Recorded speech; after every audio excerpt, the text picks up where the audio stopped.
السلام علیکم، یہ خان ٹی وی ہے۔ آج 25 فروری 2023 ہے۔ میرا چینل سبسکرائب کریں۔ آج ہم بات کریں گے دعوت و تبلیغ۔ دعوت کا کام حضرت آدم علیہ السلام سے لے کے شروع ہو گیا اور جناب رسول اللہ صلی اللہ علیہ وسلم تک انبیاء اکرام آتے رہے اور دعوت کا کام ہوتا رہا۔ اللہ پاک نے انسانوں کو تخلیق فرمایا۔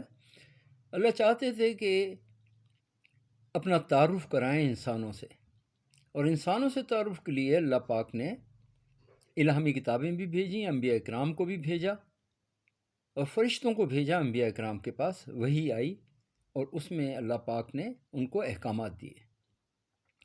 تو بنیادی مقصد کیا ہوا؟ اللہ پاک نے انسانوں کو اپنی طرف، اپنی ذات کی طرف بلانے کے لیے دین اسلام اور بھیجا، اور اسلام ہی دین ہے جو کہ حضرت آدم سے محمد صلی اللہ علیہ وسلم تک ہے۔ دین اسلامی ہے، یعنی کہ ایک اکیلے اللہ کی عبادت کرنا اور ایک اکیلے اللہ سے مانگنا، یہ ہے دین اسلام۔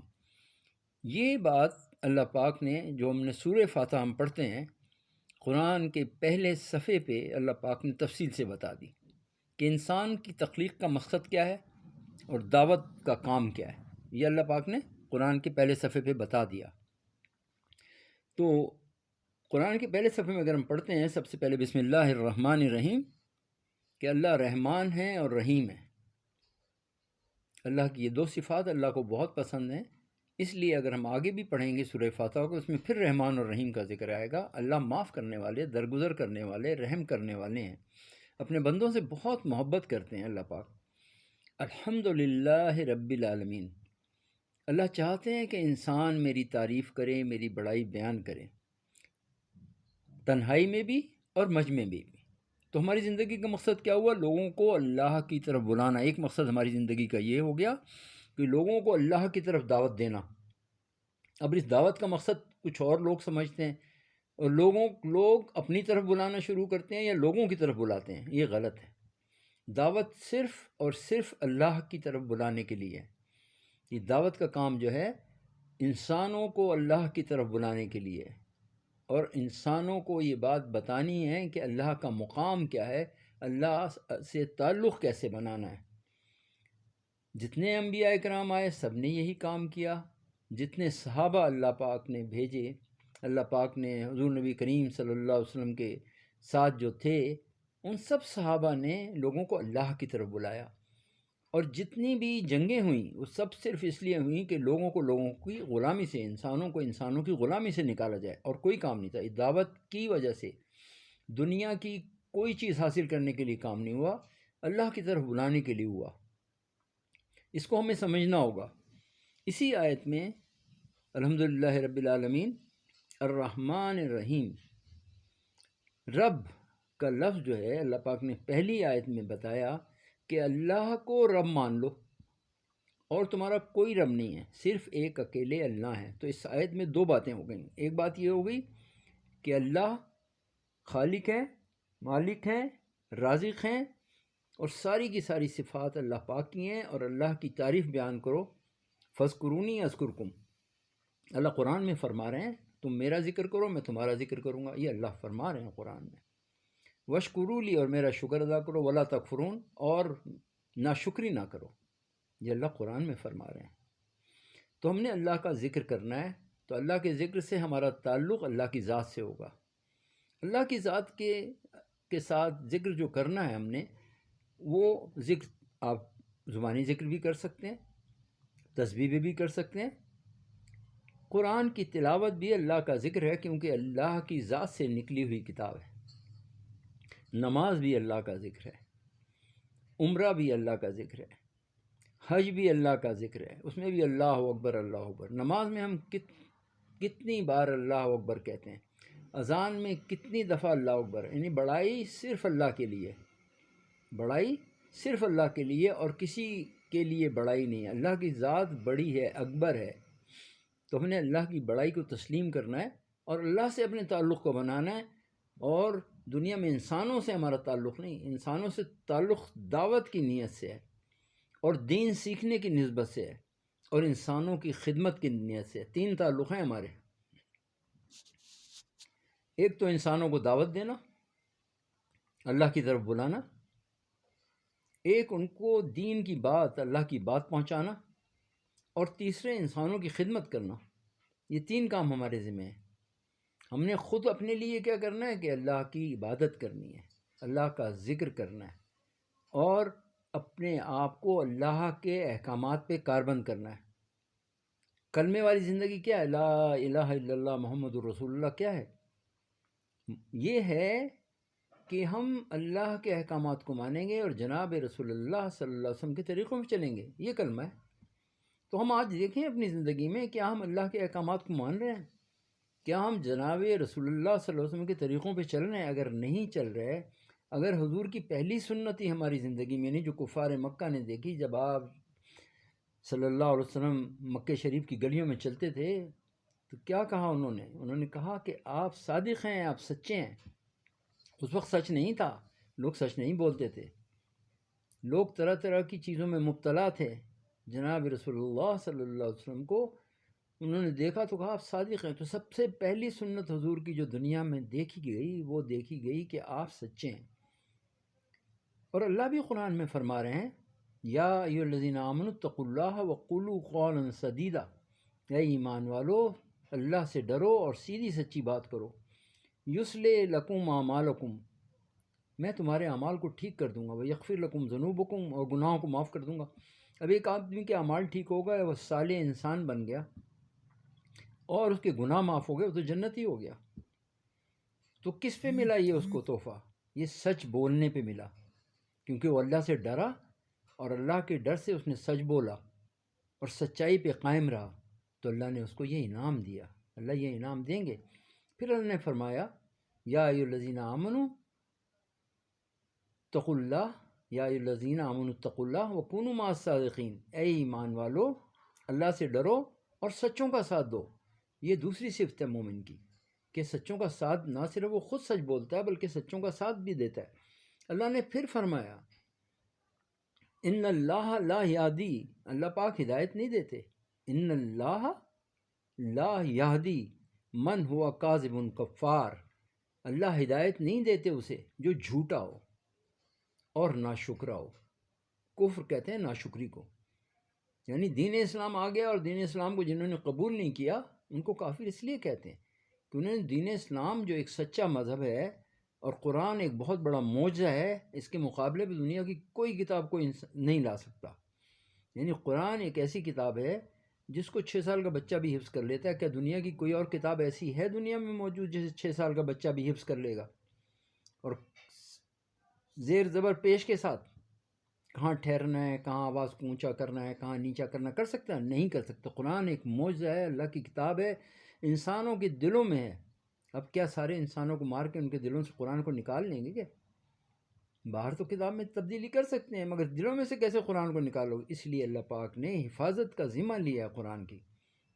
اللہ پاک قرآن کی حفاظت فرما رہے ہیں، اس لیے قرآن جو ہے وہ اللہ کی کتاب ہے، اللہ اس کی حفاظت فرما رہے ہیں۔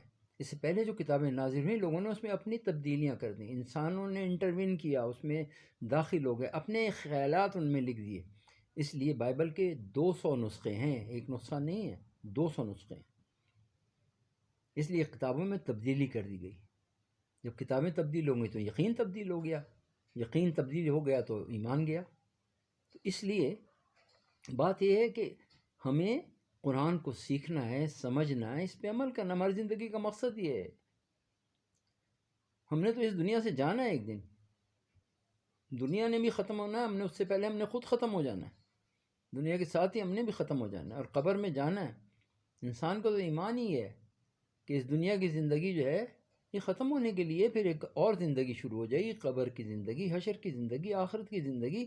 اور ہم قرآن کی دوسری آیت کو جب ہم سورہ فاتحہ کی پڑھتے ہیں، بسم اللہ الرحمن الرحیم الحمد للہ رب العالمین الرحمن الرحیم مالک یوم الدین، تو یہاں ہمیں پتہ چلتا ہے کل نفس ذائقۃ الموت، ہر زی روح نے موت کا مزہ چکھنا ہے، اور موت کا مزہ جب لے لے گا ہر آدمی، جب دنیا سے چلا جائے گا تو وہ دفن ہو جائے گا زمین میں۔ یا مختلف طریقے ہیں لوگوں کے، کوئی جلا دیتا ہے، کوئی ویسے ہی چھوڑ دیتا ہے، کنویں میں رکھ دیتا ہے، تو ختم ہو جائے گا انسان۔ اس کی نئی زندگی شروع ہو جائے گی، اور وہ نئی زندگی میں سب سے پہلے منکر نکیر آئیں گے، اس سے سوالات کریں گے، تمہارا رب کون ہے، تمہارے نبی کون ہے، اور تمہارا دین کیا ہے، یہ سوالات ہوں گے۔ ان سوالات کا جواب وہ دے گا جو دنیا میں سچ بولنے والا ہوگا، جو دین اسلام پہ چلنے والا ہوگا، جو اللہ کا ذکر کرنے والا ہوگا۔ اگر ہم دنیا میں 24 گھنٹے کی زندگی میں دنیا کی باتیں کرتے ہیں، کاروبار کی باتیں کرتے ہیں، تو ہم کاروبار کی باتیں کریں گے وہاں پر بھی۔ قبر حشر میں ہم جواب نہیں دے سکیں گے قبر میں، کیونکہ ہم دنیا میں سچ نہیں بولتے تھے، جو کلمہ پڑھا تھا اس پہ عمل نہیں کرتے تھے، غیبت تہمت بہتان میں ہماری زبان لگی رہتی تھی، اور دنیا کو حاصل کرنے کے لیے ہم نے اپنی ساری زندگی کو ختم کر لیا، تو قبر میں جواب کیسے دیں گے؟ اس لیے دنیا میں دنیا سے محبت بہت کم کرنی ہے، اصل میں آخرت کی تیاری کے لیے یہ وقت ہے۔ ہم نے دین اسلام کو اگر ہم سمجھیں تو ہم سارا وقت آخرت کی تیاری میں لگائیں۔ دنیا تو کمائیں گے مگر مختصر سی، تھوڑی سی، اپنی خواہشات کو زیادہ طویل نہیں کریں گے، ان کو مختصر کریں گے، تبھی تو ہم آخرت کی فکر کریں گے۔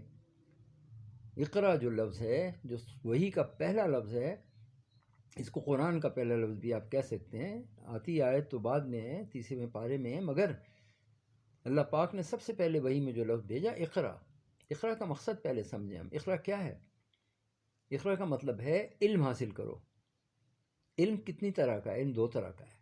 ایک وہ علم ہے جس سے ہم اللہ کی معرفت حاصل کرتے ہیں، اس علم کو حاصل کر کے ہمارا کردار بنتا ہے، کیونکہ پھر ہم اللہ کے احکامات پہ چلتے ہیں، جناب رسول اللہ صلی اللہ علیہ وسلم کے طریقے پہ چلتے ہیں۔ جب ہم اللہ کو پہچانیں گے نہیں، اللہ کے مقام کو جانیں گے نہیں، تو اللہ کے احکامات پہ کیسے چلیں گے؟ چل ہی نہیں سکتے۔ پھر ہم اللہ کے احکامات کو سیکھنے کی کوشش ہی نہیں کریں گے، ہم قرآن حدیث سے دور ہو جائیں گے، اللہ اور اس کے رسول سے دور ہو جائیں گے۔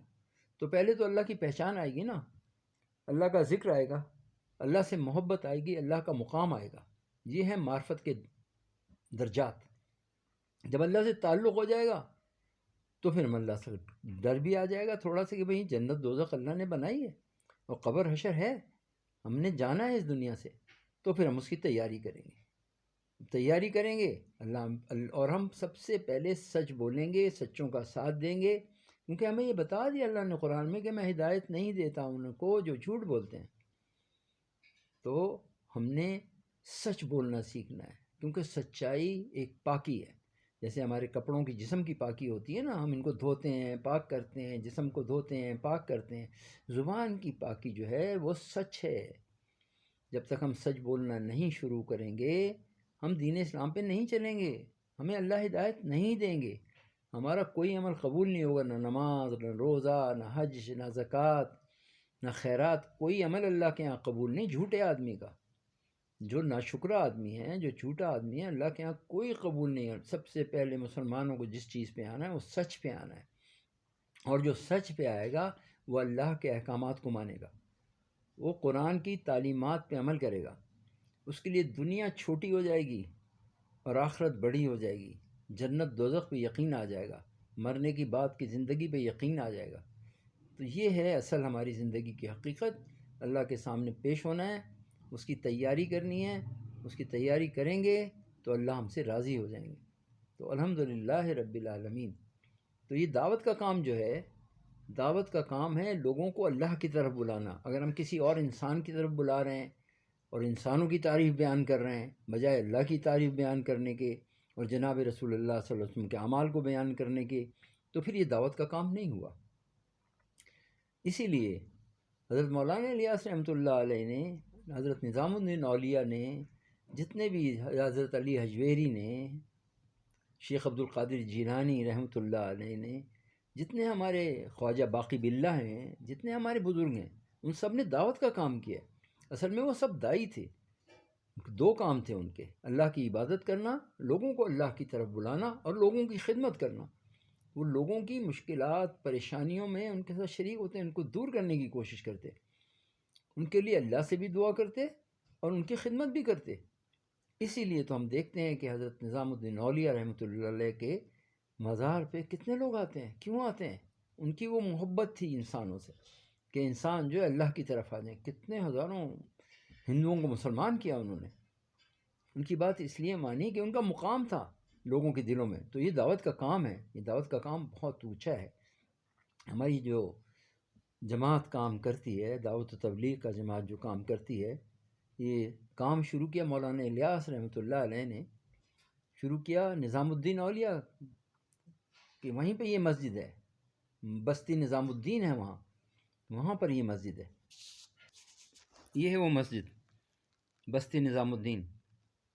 یہ ہندوستان میں ہے، دہلی میں، نزدیک ہے حضرت نظام الدین اولیاء رحمۃ اللہ علیہ کے جو مزار ہے اس سے نزدیک ہے یہ.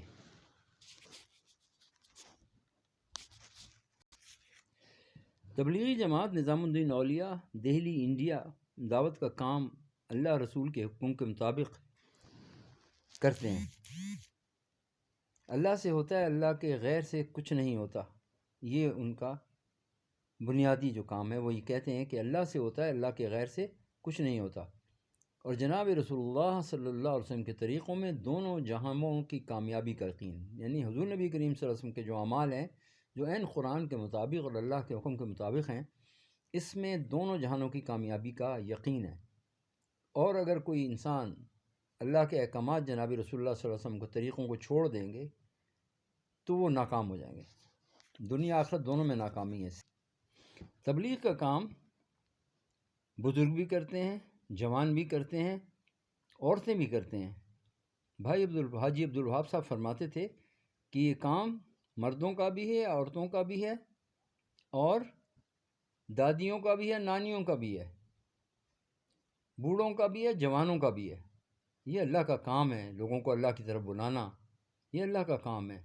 اس کام کو جو کرے گا اس کی دنیا آخرت دونوں بنے گی.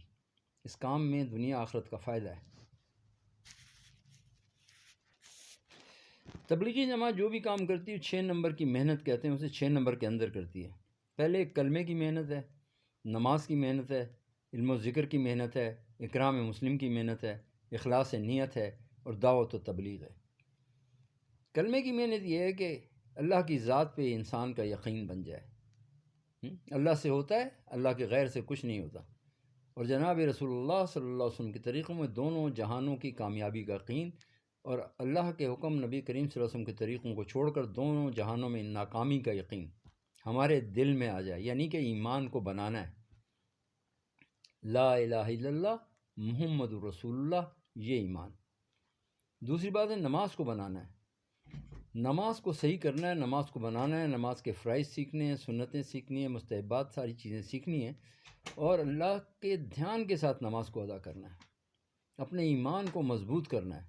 نماز میں صرف اللہ کا دھیان ہو. نماز میں جو 12 فرائض ہیں نماز کے، وہ سارے کے سارے ہوں. ہم دین کو سیکھیں، نماز کو سیکھ کے اس کو پڑھنا ہے. یہ ہے نماز کی محنت. اس کے بعد ہے علم و ذکر.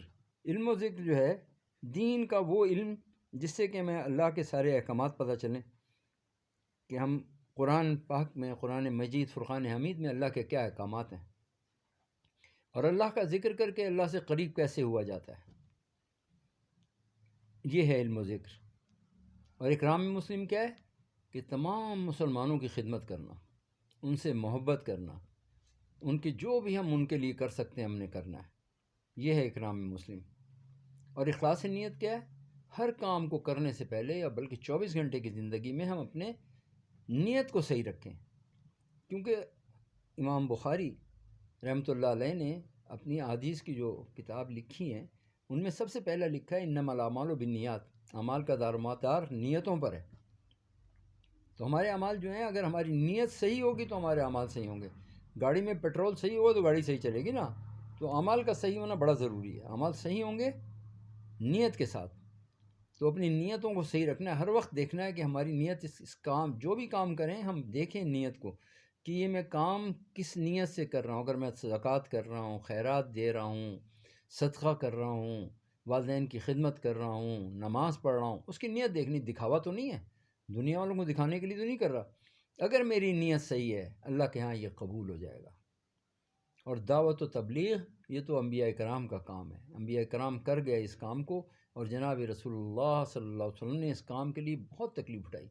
لوگوں کو اللہ کی طرف بلایا، انسانوں کی طرف نہیں بلایا. اللہ کی طرف بلایا، اور دین لوگوں کو سکھایا، اور اس کے لیے لوگوں نے پتھر کھائے، گالیاں سنی، زخمی ہو گئے، آپ کے نالین مبارک، جوتے مبارک میں خون جمع ہو گیا، مگر آپ جناب رسول اللہ صلی اللہ علیہ وسلم نے اس پوری امت کے لیے دعا کی، قیامت تک آنے والے سب کے لیے دعا کی، تمام انسانوں کے لیے دعا کی کہ اللہ ان سب کو ہدایت عطا فرما دے۔ آپ کی زندگی تو انتہائی سادہ تھی، مگر وہ سارے کے سارے اعمال جو آپ صلی اللہ علیہ وسلم کی زندگی تھے وہ سب احادیث کی شکل میں موجود ہیں، مگر ہم دیکھیں کہ ہم ان پہ عمل کر رہے ہیں۔ آج ہماری شادیاں جو ہیں حضور صلی اللہ علیہ وسلم کے طریقے پر ہیں، آپ نے 11 شادیاں کی، کیا ہماری شادیاں بھی ویسے ہی ہوتی ہیں؟ کیا ہمارا غم بھی ویسے ہی ہوتا ہے؟ کیا ہمارا اٹھنا بیٹھنا چلنا پھرنا کھانا حضور صلی اللہ علیہ وسلم کے طریقے پہ؟ یہ سب سیکھنے والی چیزیں ہیں۔ اللہ کے احکامات کو حضور نبی کریم صلی اللہ علیہ وسلم کے طریقے پہ کیسا پورا کرنا ہے، یہ ہم نے سیکھنا ہے۔ جتنے زیادہ نبی کریم صلی اللہ علیہ وسلم کی زندگی میں ڈسپلن تھا نا، آج تک کسی انسان کی زندگی میں نہیں ہوا۔ ڈسپلن کا مطلب ہوتا ہے اصولوں کا ہونا، یعنی آپ صلی اللہ علیہ وسلم نے تو یہاں تک بتا دیا کہ حاجت کے لیے اگر واش روم میں جانا ہے تو کس طریقے سے جانا ہے، سواری پہ کیسے سوار ہونا ہے، کھانا کس طرح کھانا ہے، ہر چیز کا ایک ادب ہے۔ حضرت علی نے فرمایا جس میں ادب نہیں اس میں عقل نہیں۔